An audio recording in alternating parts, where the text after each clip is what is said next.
What if I told you that every country on Earth, from the richest superpowers to the smallest island nations, is trapped in the same invisible system? A system so deeply engineered that even governments can't escape it. And here's the real mystery. This wasn't caused by one bad president, one war, or one financial crisis. It was a century-long chain reaction. A series of decisions, each one seemingly harmless, that slowly pushed the entire world into a debt spiral we now treat as normal. Today, we're uncovering how the entire world fell into debt, and why the system that was supposed to stabilize nations might be the very thing destabilizing them. Stay until the end, because the pattern repeating right now is the same one that triggered multiple collapses in the past, setting the stage. Before we solve the mystery, we need to go back, not decades, but a full century, to a time when money meant something very different. In the early 1900s, global currencies were backed by gold. Nations couldn't print money freely, they couldn't borrow endlessly. A dollar was simply a receipt for a fixed amount of gold stored in a vault. It was simple, stable, predictable. But it had a fatal flaw.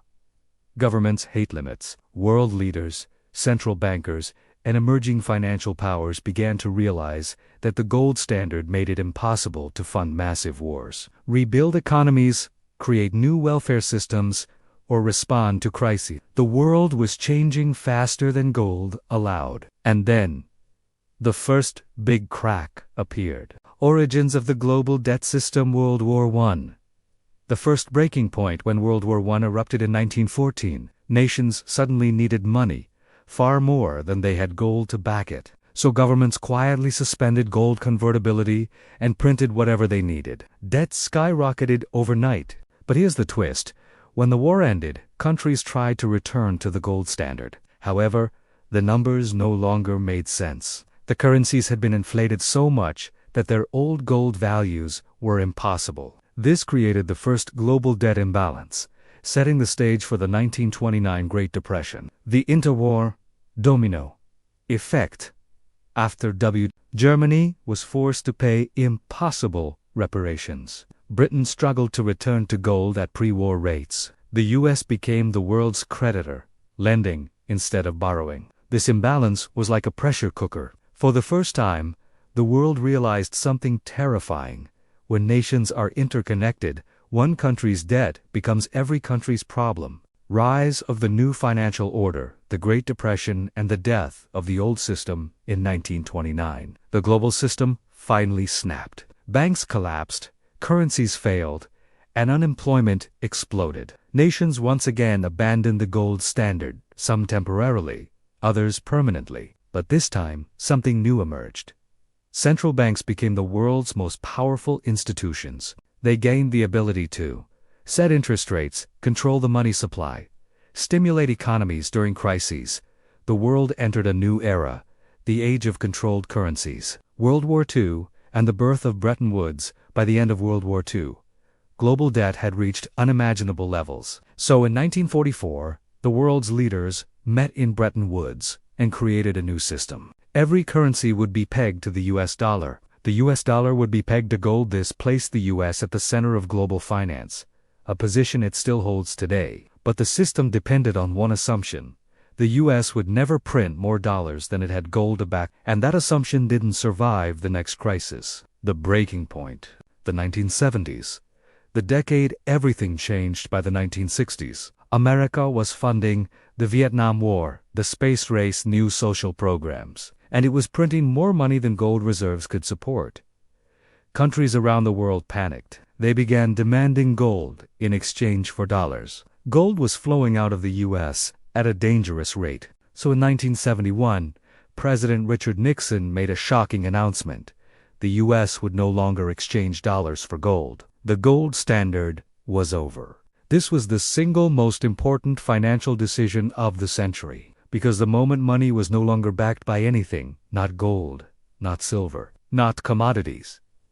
Governments gained unlimited power to print money, borrow money, inflate away debt, and that's exactly what they did. Fallout, the age of permanent debt, the 1980s, 2000s. Debt becomes normal once currencies became fiat.